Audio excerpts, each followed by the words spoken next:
Shabbat Shalom, Chodesh Tov, and Shana Tova. I really pray that to be a blessed up-and-coming year for you, wherever you may be, and wherever you may feast and gather with those who serve and love the God of Israel.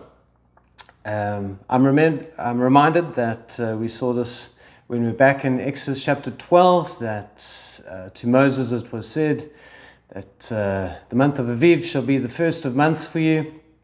And now that we're in Leviticus, we have actually chapter 23, which brings out more detail to our calendar, a fuller sense. We get there the first fruits and some other things as well.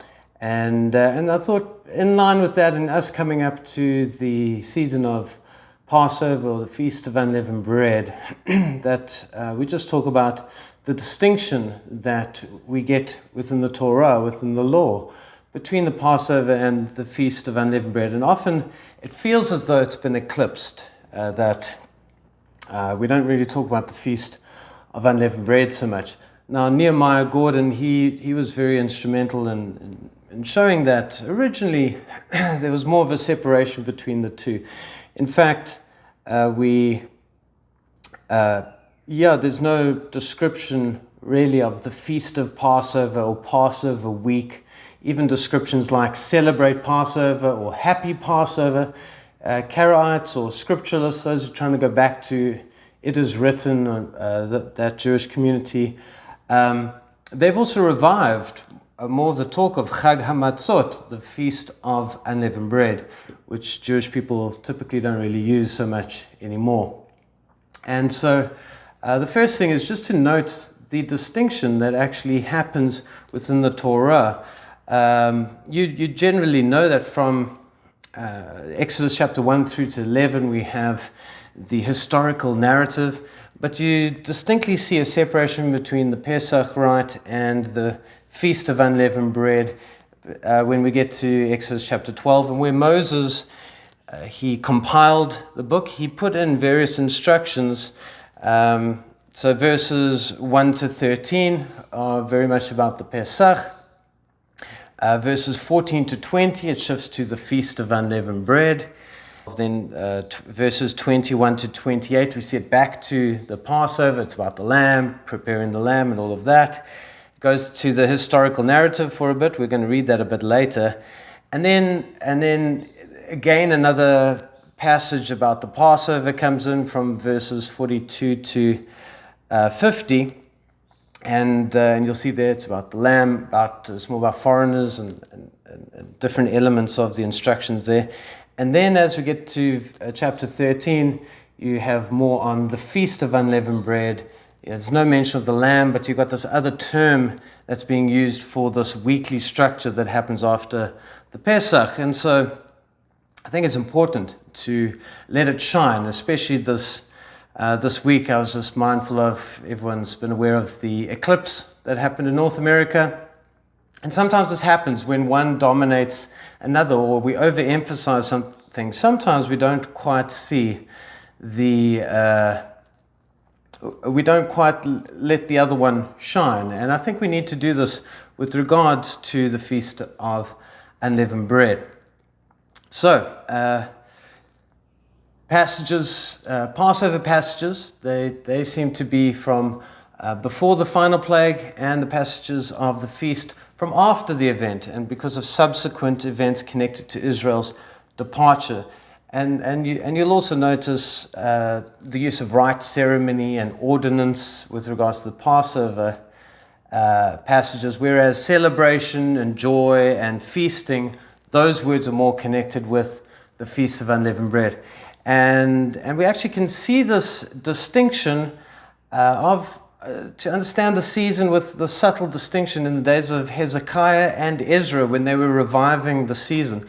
So in Hezekiah's day, in 2 Chronicles chapter 30, verse 15, we read, "Then they killed the Passover on the 14th day, and the priests and the Levites were ashamed and sanctified themselves. And they brought in the burnt offerings to the house of Yehovah, and they stood in their place after their manner, according to the law of Moses, the man of God. The priests sprinkled the blood which they received of the hands of the Levites. But there were many in the congregation that were not sanctified. Therefore Levites had the charge of the killing of the Passovers for everyone that was not clean, to sanctify them unto Jehovah. For a multitude of the people, even many of Ephraim, Manasseh, Issachar, and Zebulun, had not cleansed themselves, yet did they eat the Passover, otherwise than it was written. But Hezekiah prayed for them, saying, the good Jehovah pardon everyone that prepares his heart to seek God. Jehovah, God of his fathers, though he be not cleansed according to the purification of the sanctuary. And Jehovah hearkened to Hezekiah and healed the people. And the children of Israel that were present at Jerusalem, and now notice the shift here, they kept the feast of unleavened bread 7 days with great gladness. And the Levites and the priests praised Jehovah day by day, singing with loud instruments unto Jehovah. So I think this is quite significant. We can see historically a little bit of a separation within the Passover rite, that priestly meal. We see the sanctity, atonement, cleansing, those deep themes of being restored in relationship and healed and mindful of the atoning work of our God and our reliance on Him and His provisions. And then we see the change where suddenly it shifts to a time of joy and gladness. And this being connected with what was called the Feast of Unleavened Bread. Now we also can read from the days of Ezra, and you'll see a bit of a similar situation here. Ezra 6:19, and the children of the captivity kept the Passover upon the 14th day of the first month, for the priests and the Levites were purified together. All of them were pure, and killed the Passover for the children of the captivity, and for their brethren, the priests, and for themselves. And the children of Israel, which were come again out of captivity, and all such as had separated themselves unto them from the filthiness of the heathen of the land, to seek Jehovah, God of Israel, did eat. And here we see the shift again. And kept the feast of unleavened bread with 7 days with joy, for Jehovah had made them joyful. So it's important for us to notice the distinction, and then to also ask, what is the reason for the joy of the feast? And we're given this in Exodus chapter 12, in the passage between verses 14 and 20, that's about the Feast of Unleavened Bread, where it's specifically spelt out in Exodus 12:17. And you shall observe the Feast of Unleavened Bread, for in this very day, in the selfsame day, have I brought your armies out of the land of Egypt. Therefore shall you observe this day in your generations by an ordinance forever. So the reason is given. Your armies, your divisions, your hosts, the Hebrew there is tzava, like we say, Yehovah Tsevaot, Yehovah of hosts. It's about the large collective of Israel coming out. And this explains why the Passover is more emphasis on the 14th day of the month. The feast is emphasized with day 15, where somewhere on that day, Israel unified, departed from Egypt. And we read of this in Numbers chapter 33, verse 1, where Moses began to describe how they moved as a host. These are the stages of the people of Israel when they went out of the land of Egypt by their companies under the leadership of Moses and Aaron. Moses wrote down their starting places stage by stage by the command of Jehovah, and these are their stages according to their starting places. They set out from Ramesses in the first month, on the 15th day of the first month. On the day after the Passover, the people of Israel went out triumphantly in the sight of all the Egyptians. While the Egyptians were burying their firstborn, Jehovah had struck down among them. On their gods also Jehovah executed judgment. So the people of Israel set out from Ramesses and camped at Succoth. So here we have the description of Israel as a united nation in their companies under Moses and Aaron, being led by the cloud, Malach Yehovah.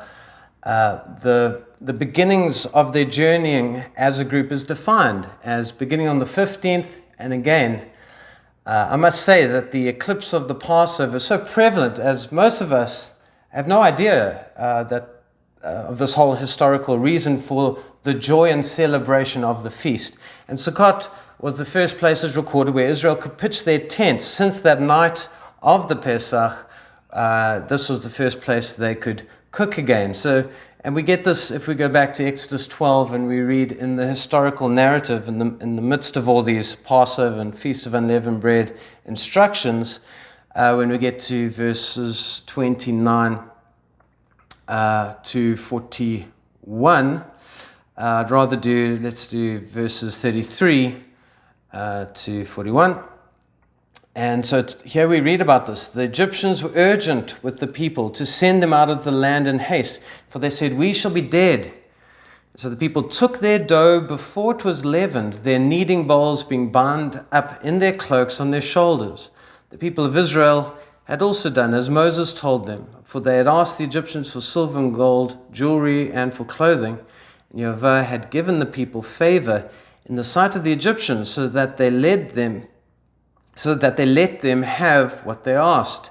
Thus they plundered the Egyptians. Here's where we really see the unleavened bread of the Feast of Unleavened Bread.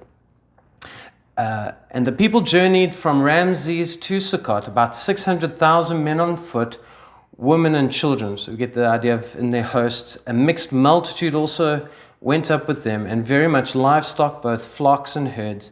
And they baked unleavened cakes of the dough that had been brought out of Egypt, for it was not leavened, because they were thrust out of Egypt and could not wait, nor had they prepared any provisions for themselves. The time that the people of Israel lived in Egypt was 430 years, and at the end of 430 years, on that very day, the 15th, all the hosts, all the divisions and united Israel, the hosts of Jehovah went out from the land of Egypt. So it's here we have, again, the emphasis of the feast being connected to the day that Israel as a company, as a large collective, they went out in dignity and respect as a unified people to the promised land. And that this was the exact day, the 15th, that Jacob's family entered Egypt, and now 430 years later to that day, they departed with a high hand in the sight of Egypt. And also note the different emphasis on the unleavened bread. With the Passover passages, you just have one in Exodus and in Numbers mentioning of eating it with unleavened bread. The most stringent passages concerning leaven in the season, the broader season, actually come from none of the Passover passages, but they are from the Feast of Unleavened Bread passages, and the connection to the historical narrative that Israel was forced out of the land in haste. You keep getting this sense that the Egyptians were urgent upon Israel to depart. Now, as with all things eclipsing or perhaps shining a bit too strong, some, like myself, we want certain things to shine, whilst others feel I'm overemphasizing things and creating too much distinction that shouldn't be there.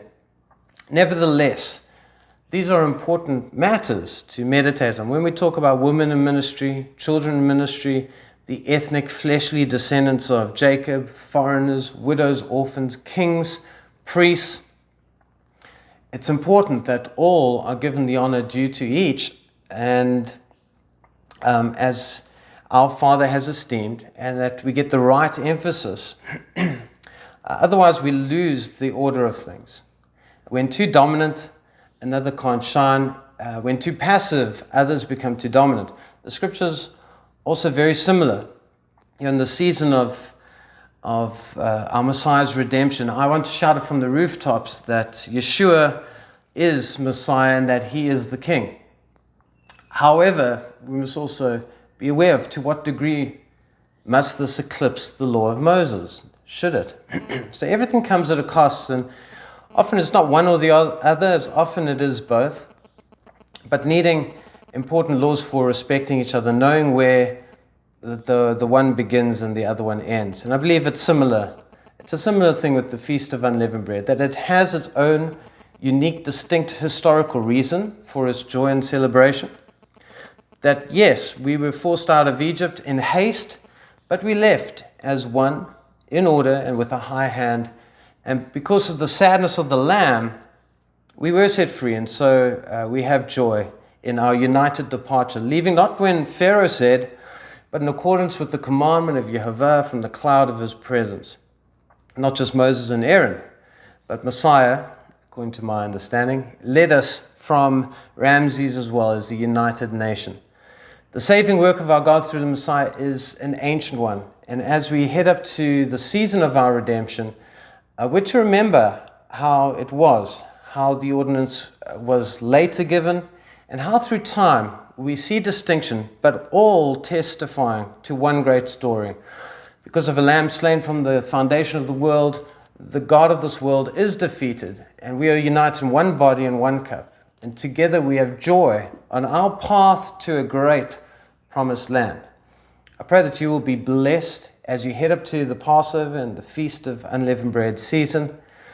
Much blessings. Shabbat Shalom.